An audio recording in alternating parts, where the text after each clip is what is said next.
What's up, wrestling fans? Welcome to episode number 300 of the Smark Moments Smack Talk podcast. I'm your host, as always, Tony Mango, and this is the Hot Tags edition of the week, where I'll be breaking down some of the current events, some of the rumors, some of the news, some of the gossip, and everything else that went down in the world of professional wrestling from the past couple of days. So this is a couple things to talk about here, and as I mentioned before, it's episode number 300. This is not our main event, obviously. We do have something coming up a little bit later on this week. I'm trying to sort that out a little bit here, but the running theme essentially was people wanted to just kind of hear us bullshit a little bit, so likely it'll be a Smack Talk scramble, and I'm telling you that ahead of time right now because we might be touching on some of the same topics that we're talking on here, and it'll kind of be like an extended Hot Tags plus a little bit of the all-talk show mixed in with a little bit more topics and a little bit of advanced predictions for No Mercy, and maybe we'll play the game, a bunch of different things like that. But they still need to talk about the news just in case we don't go through the news. So, of course, we're doing the hot tags again. And a couple things that we have going on now, a lot of them are not actually all that positive. It's kind of a shame. But there's still things to talk about, whether they're positive or negative. One thing to mention is something that may or may not be true, so you have to take it with a grain of salt, but Rusev and Lana, according to some websites, have reportedly asked for their release from WWE. Again, nobody confirms that anything like this is necessarily true, and there is no confirmation that it's false. They've basically said that it's not true, but nobody ever really says that that is true when it happens. Nobody ever says, I really am trying to quit my job, and I'll tell you later about it. It's always, there's nothing to worry about, don't believe what you've read online, and then eventually it all comes out and it turns out to be the same thing. And then they retroactively kind of go, yeah, I couldn't speak about it at the time. So it's a possibility. There are also reports that Orton was pissed off at the way that things went down at SummerSlam as well, not just Rusev. And that the reason why they did that was because they really wanted to just sort of kick off their feud with something, and they didn't really know what, which is just bullshit to me. And that they also felt like they needed to give Randy Orton a win after losing so many times to Jinder Mahal doesn't really mean anything, and it's really annoying. And if I were Rusev, I would be pissed about that, because he just lost to John Cena. He just got his ass whooped by Randy Orton in record time. Lana's doing nothing now. She's just kind of hanging out with Tamina, and it's just a mess of a situation. So that's really frustrating. But don't necessarily believe it outright. If we see some new kind of things that are leading towards the idea of Rusev and Lana exiting the company, kind of like what Eva Marie did, where they remove like WWE from their accounts and stuff, then start thinking about it. But for now, I would advise just kind of contributing this to like just bullshit, But we do know that Low Key has left Global Force Wrestling, and there were a little bit of back and forth reports about that and the reasoning why.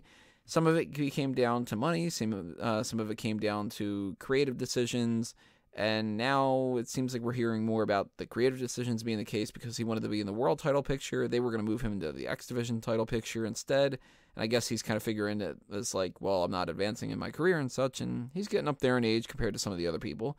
So that's kind of shitty for GFW, but if he does enough acting on the side, and if he can do some other indie shows and stuff, I'm sure he'll be fine.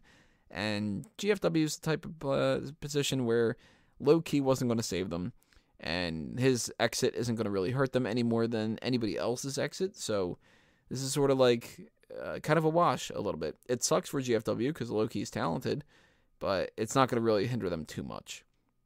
Talk about hindrances. WWE has decided to ban beach balls, at least at SmackDown last week.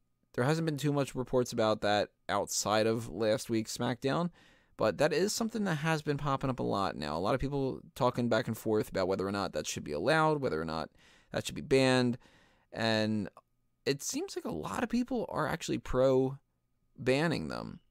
Now, this is my philosophy behind it. I know that some of you are going to disagree with me because we had a little bit of a talk on this on the Mega Maniacs, but my theory behind the beach balls is if you're so bored at a WWE event that you would be more concerned with what's happening with the beach ball, WWE's not doing their job. If you're entertained enough, you're not going to pay any attention to somebody with a beach ball. If you're somebody who brings a beach ball, what's the harm necessarily in a beach ball? I do agree it's a little bit disrespectful to the people in the ring because you're not paying attention, but that's also their job to be entertaining. Is it disrespectful to a television show, like a normal TV show, for you to change the channel if you don't like it? No. So the beach ball thing is kind of like, well, I'm at a live event and I can do the wave, or I can just, go to the bathroom, or I can go get food just because I'm bored out of my mind. And instead, the people want to do the beach ball thing, and they want to try to kind of get the audience to have some more fun and stuff. And if there's an argument on WWE's part that it doesn't matter what the audience is doing as long as they're participating in some fashion, like it doesn't matter if you boo or you cheer, it's as long as they get a reaction, then the beach balls should be a positive thing, because at least that's getting a reaction. At least it's making it seem like somebody really cares about WWE in the audience and stuff. So I think it's kind of bullshit to ban the beach balls. I can kind of understand their philosophy behind it too, but the people that I think are harping too much on the it's disrespectful train, I'd say tone it down a little bit. I don't think it's that disrespectful, but you can agree to disagree with me, and if that's so, leave your comments below and tell me what you think. Let's talk about titles. Asuka, if you have not checked out the spoilers for the next episodes of NXT, or actually, I think they even reported it on WWE.com, Asuka has vacated the NXT Women's Championship, and they're going to figure out what they're going to do with the title going forward, with one rumor being that the Mae Young Classic winner may be crowned the new champion. And again, spoilers if you have not checked it out yet, that's down to Shayna Baszler and Kairi Sane. So possibly one of those two gets not only their debut in NXT essentially, but they get the debut as the champion. I have not watched the Mae Young Classic first couple of episodes yet. I figured I would wait until maybe the weekend, watch those, and I'll talk about that when I talk about that. But the idea of the Mae Young Classic winner being crowned the champion, I don't know if I necessarily like that. I don't like the idea that they're skipping forward and immediately becoming the champion. The Cruiserweight thing was a little bit of a different story. Mae Young Classic, we have a lot of women in NXT already. So why ignore Ember Moon, Ruby Riott, Nikki Cross, Sonya Deville, and the other potentials like that? I think, if anything, it should be some kind of like a battle royal, and the winner of the Mae Young Classic gets to be entered in it. Maybe that would be a good way to do it, and then maybe you can even still have the Mae Young Classic winner win it. I don't know. More to be found out about that a little bit later on, I'm assuming. But there are also rumors that they might be adding another title to NXT as kind of like a mid-card title, because in their philosophy, why not, essentially, that they got a lot of talent, and a title could potentially kind of help that out a little bit. I'm a little bit on the fence about this, because I can see the value behind it, and I think that it might not be a bad idea, but it's not really necessary. Partially because, and this is not the right way that I think that it should have gone down, but we kind of have the United Kingdom title just sitting there doing nothing. And I think if they don't want to do the United Kingdom division, then those guys should have just been brought on to NXT. Mark Andrews should have been in 205 Live. I don't know if Tyler Bates actually able to qualify for that, but maybe. I don't really like Trent Seven and Wolfgang. So to me, they could just be fired. It doesn't really matter. And Pete Dunne strikes me more as an NXT guy than anything else. So I'd almost rather them just not have had that UK title and had a mid-card title. But then another thing is, what do you call it? You can't call it the Next Gen Champion. That's a little bit too on the nose. You can't call it the Intercontinental Champion. They're already doing that. Can't call it the United States because you're already doing that. The TV champion doesn't make much sense to me. The network champion, no. So I don't know what they would really call that belt. And if they are going to call it something dumb, then I don't want it to begin with.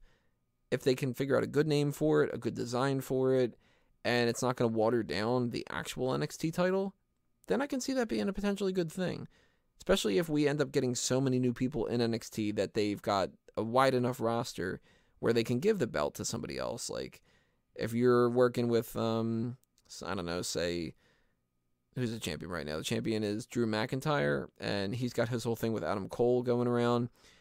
Why not give the mid-card title to, like, No Way Jose, or Aleister Black, or Johnny Gargano, or, there's a little bit of variety.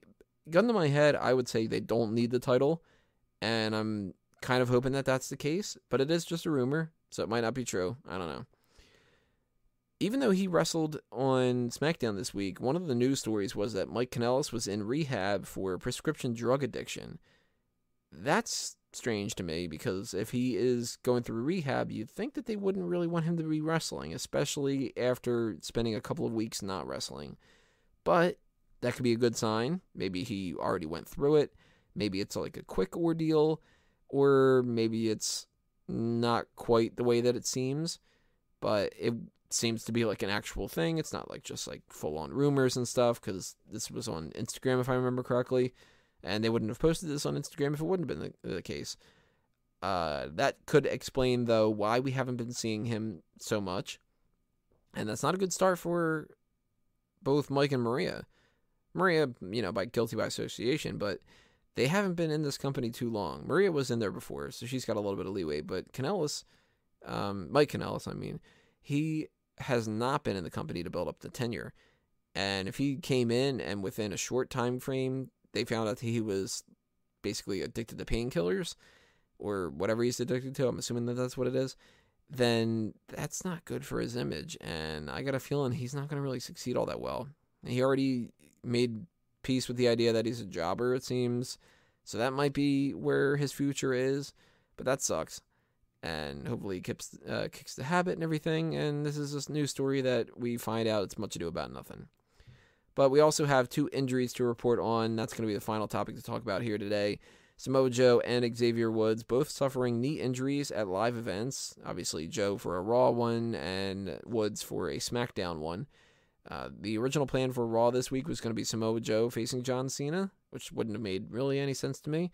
And Xavier Woods obviously is still a part of the New Day, and they've got their upcoming title match, whenever that's going to happen. I'm assuming Hell in a Cell, maybe earlier than that. He might not be out for too long, though. The report that I was reading said he could be 1 week or like 4 to 6 weeks. So he could, realistically, New Day can win those titles without him even wrestling in the match. So he can just kind of sit off on the side and do his own thing with the Francesca 2 Turbo. Samoa Joe, on the other hand, I don't know exactly how far he's going to be out, but it didn't seem from what I had read that it was too big of an injury, so that's good. I have no idea what their plans are as far as how they're going to use Samoa Joe No Mercy, because they decided to go with that Roman Reigns match, and with him and John Cena, I don't know. Do we get Samoa Joe versus The Miz? That seems pretty strange to me, unless Samoa Joe's supposed to be a babyface in there, and I don't know. It's kind of odd, but it'll be interesting to see how they manipulate this situation, what they do with Samoa Joe going forward, and how they can kind of get around Xavier Woods. Woods is obviously a lot easier, but hopefully they both come back very, very soon, and WWE doesn't fuck it up.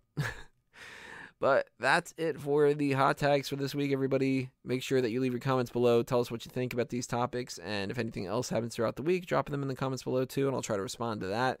Or we'll pick up the conversation back up on our Smack Talk Scramble. And yeah, that's it. So the next time that you guys are going to be hearing my voice is going to be that IWC outreach with the Ask Him and whatnot, and then that main event thing. And that's all I got to say for now. So thanks for listening, everybody. Make sure you hit that subscribe button if you haven't done that already, and ring that bell and check off that you want to see the notifications for new uploads. Follow us on Facebook and Twitter at SmarkOutMoment, and keep checking SmarkOutMoment.com for more of the articles and everything else coming your way there. So with that being said, this has been another Smark Out Moment, and I'm being counted out.